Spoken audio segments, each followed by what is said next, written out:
strange for me to interview a guy who's a little bit younger than me, you know. I'm only 30. I'm 33. I'm getting there. Yeah. You're catching up to me. No, I'm 36, but you know, when I talk to, I don't know if you know the name, Dick Smith from Colosseum. Oh yeah. The sax player, you know, he was 70. Nice. So how do you feel if people call you a future legend? Well, I don't think only a few people get to actually live it. You know, I mean, there's some bona fide icons and legends, like Clapton, Buddy Guy, B.B. King, Bono, you know, Sting. I think most of the times people don't live to see that. You know, how my music is judged after I'm done with this is I have no idea. My goal really is to keep working hard at it, trying to make the best records we can, and trying to make the best records I can, and just trying to better yourself every time you come out with an album or a project or a show or something like that. And it's a lot of hard work. To be honest with you, it's a lot of hard work. But you know, I'm still young enough where I can. Can blues be not a hard work? Yeah, it's a blues after all. Yeah, but it's you know. It's your job, you know. It's like this is work, this is a job, you know. And honestly, that's no more, no less. I mean, it is a job. You have to treat it as such. And how do you feel about your fame now? Your fame. Well, we've worked 21 years for it. It only took 21 years to do it. You know, overnight success in 21 years. Is it an indicator when you type Joe B in Wikipedia? In a couple names. You come 8. If you type Joe B.O., you're the second after Joe Boyd. Really? It's an indicator? I guess so. I never even thought about Joe B. on the 8th. Yeah, and Joe Boyd is the second after Joe Boyd, but Joe Boyd, producer, fight for convention. You know, again, it's like for me, I have no idea. You know, it's like we've had a really good run of success the last 3-4 years, and a lot of it has to do with my manager. A lot of it has to do with I think you probably spoke to Roy. He said he spoke to you, and he had a lot to do with engineering this whole thing. And you know, we've had a lot of real, good people help us. Kevin Shirley, but it's been a close-knit family. You know, it's like we kind of invented the whole thing and did it all by necessity. But it wasn't like a master plan. I mean,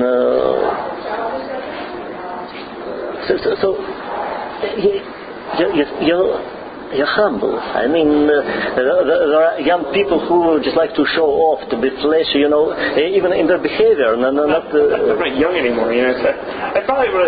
I think your success probably happened 10 years ago.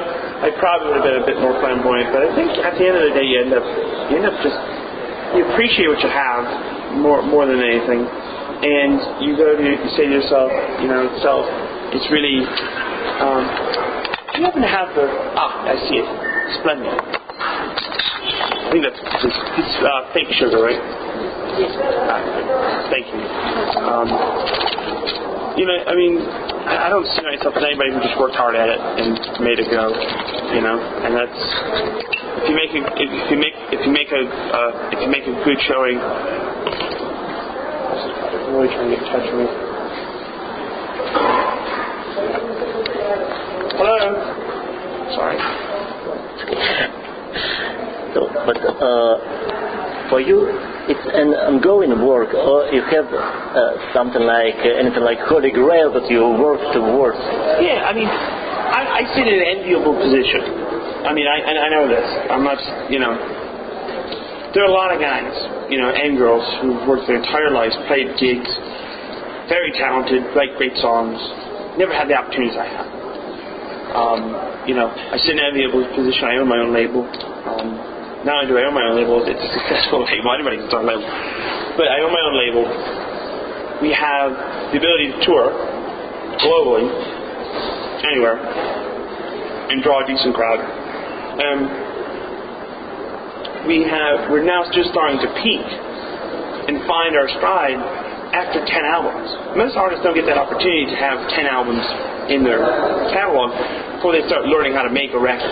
Most of the time, the record's going to give you one or two if you're lucky, and you got to figure that out. I've had a learning process over a decade that now I think is starting to culminate. We're actually starting to make decent records, and it's, for me, again, I sit in an enviable position, and a lot of artists in my genre, they'll come to me and they'll come to my manager. How did you do it? It was just relentless pursuit of gigs and touring and an audience. It's like people come up here, you play in a place like this. Okay, set up in a corner. Okay, if there's 10 people here, you've got to win those 10 people over. Those 10 become 20, 20 become, and it's just day after day. I spoke to Clem Clemson, humble pie. Oh yeah. He's the only one left. Other than Peter Frampton, isn't he? Yeah.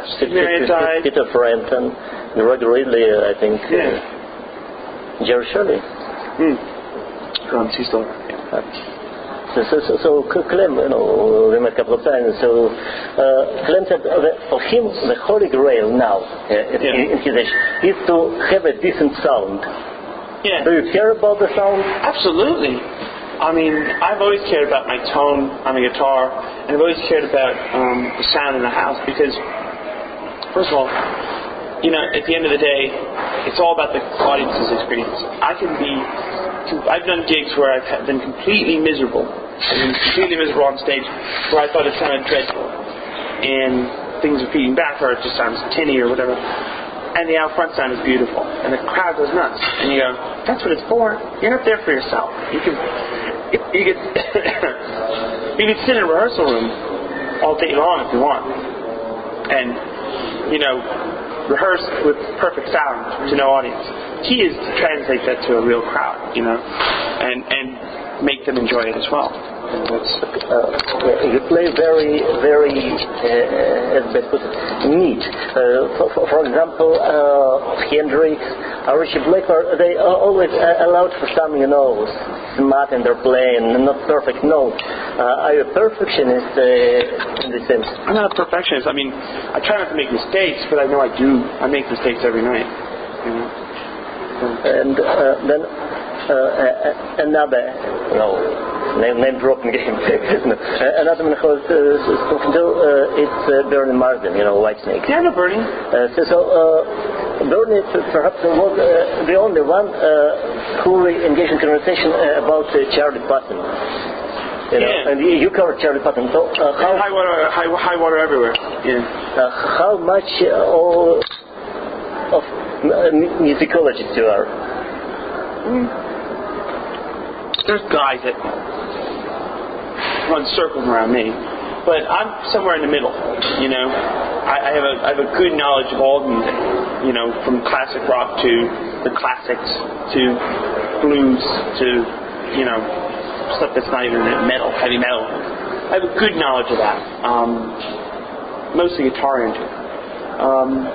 But generally I don't, when we start talking about the real obscure stuff, I get lost a little bit. I mean, I'm not again, I'm about halfway, to where I want to be. There's some people that just...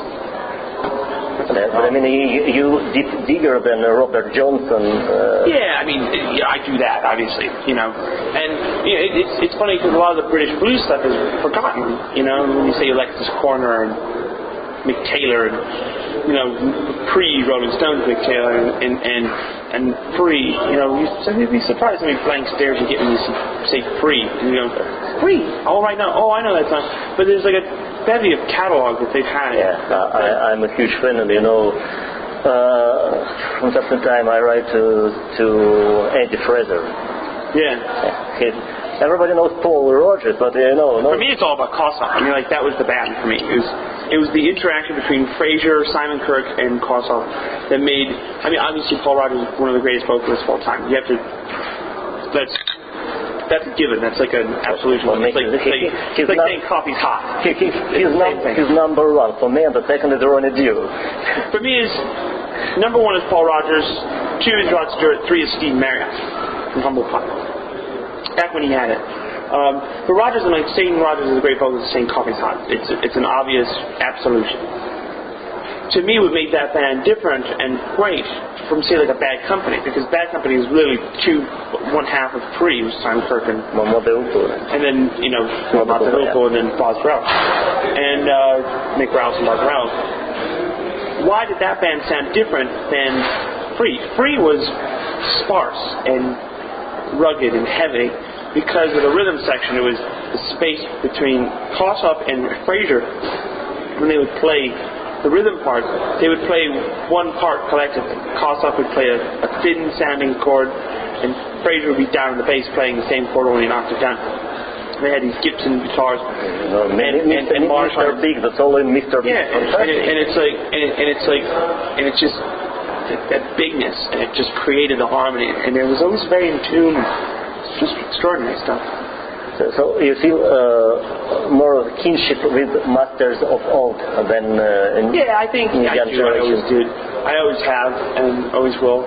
But I also think too, at the end of the day, it does boil down to a simple fact for me that I there's some good new music out there, and there's some people trying to make good music that's updated and historic. Sometimes they get criticized for it, and sometimes they get just panned as they're being derivative. It's like I read a review recently of my band, Black Country Communion, and the guy goes, well, they're just so obviously derivative, and it's like, fuck you, that's what the point was to make an early 70s sounding rock record. We didn't go in trying to make an indie rock,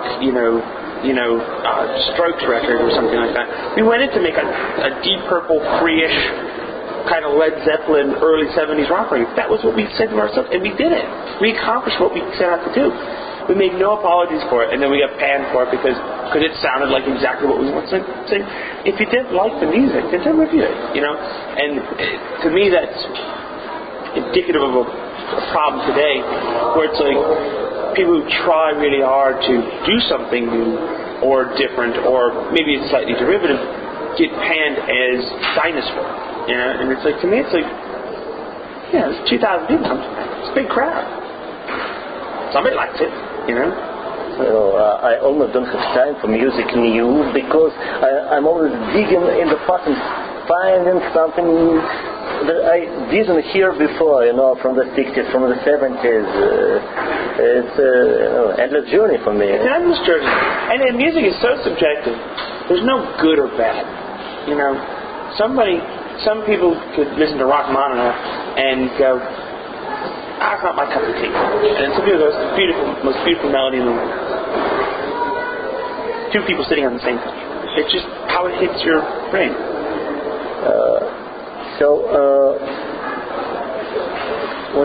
Albert Hall.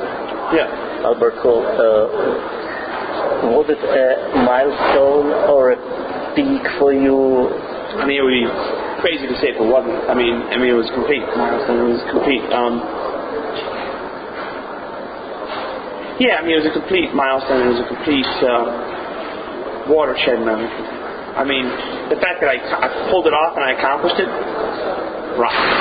The fact that it was sold out, great. And the fact that Eric Clapton did it, and came out and played. I mean, it's the best thing in my life. I mean, and the fact that we captured it on film, even better, And it's something they can't take away from me. At the end of the day, it's something that we've worked our whole lives to achieve a moment like that. And it was great. With that said, I'm glad it's over. And by the way, Carmen Rojas, he worked for Rod Stewart. Yes. As a musical director. Yes. What's he done? Yeah, I'm surprised I haven't seen him. What's his role in your band, say, for being the bass player? That's obvious. He's the same. He's a musical director, kind of a guru. He runs the show. I don't have time a lot of times to address little things with the band, little arrangements, quirks in the playing that develop over the course of the tour. He does. He's one of the most brilliant musicians I've ever met, and his sense of harmony and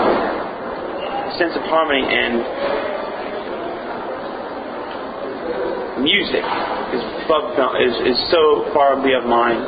It's scary. He's a scary, scary musician, and a sweetheart. He's one of the nicest guys in the world. King of snacks. There you go. Hi. I'm Roy. Dmitry. You hurt your hand, huh? Oh, my kid jumped on me. How do you feel about the modern guitarist, so-called shredders? I love them. I mean, I think I'm part of that. I think I'm a slow version of those guys. Those guys play so damn fast. They play twice as fast as I do. Like a Paul Gilbert. He'll play twice as fast as I can, or ever thought I can. I mean, you have the technique, but I just don't know. You know, that's fast playing. But but the thing is, what I've gotten away with over the years is the fact that I can play like that for a very short period of time. I just can't do it for very long. I run out of gas. Is there a secret of building a following among the musicians and regular folks? I guess. I mean, I do have a bit of a following among musicians. I mean, I think at the end of the day, I think you just play well and take pride in your craft, and I think that above and beyond becomes more of the reason why I think musicians dig it. You know, it's the fact that you get your tone together, get your sound together, play an instrument, that isn't obvious. You know, play an instrument that isn't obvious. You know, like everybody, would assume you play Strat or to me, I play a Les Paul, and I'm a Les Paul guy, and here I am, the Les Paul guy, and because of Kossoff? Yeah, because of Gary Moore? Yeah, because of Kossoff and Gary Moore and Peter Green and Jeff Beck and Clapton, and it's like that stuff is just Jeff Beck, no, you think he's playing Strat? He played a Les Paul in the Jeff Beck group. When the early Truth and Beck era, that was a Les Paul. It was a Les Paul that he bought, 59 Les Paul he bought from Joe Walsh. Cool. It's like, recently I've interviewed his former singer, Bobby Tench. Yeah, Bobby Tench. You did? Really? Bobby Tench? Yeah. Wow. Well, I'm in touch with a lot of musicians. Bobby Tench is one of my favorite singers. He sang a song on Rough and Ready called Short Business, which is absolutely one of my favorite songs ever. I'll write to him and say to him that you're a fan. I am a huge fan. I think some of the he did the Elvis cover. They did the Elvis cover, Glad All Over. Absolutely phenomenal. If you want to get in touch with him, I can find it for him. Absolutely, would love to. His... How I'm getting in touch with you? Yeah, just if you email him recently, just tell him I'm a huge fan and, pass him over my email. Down? Yeah. The email that I...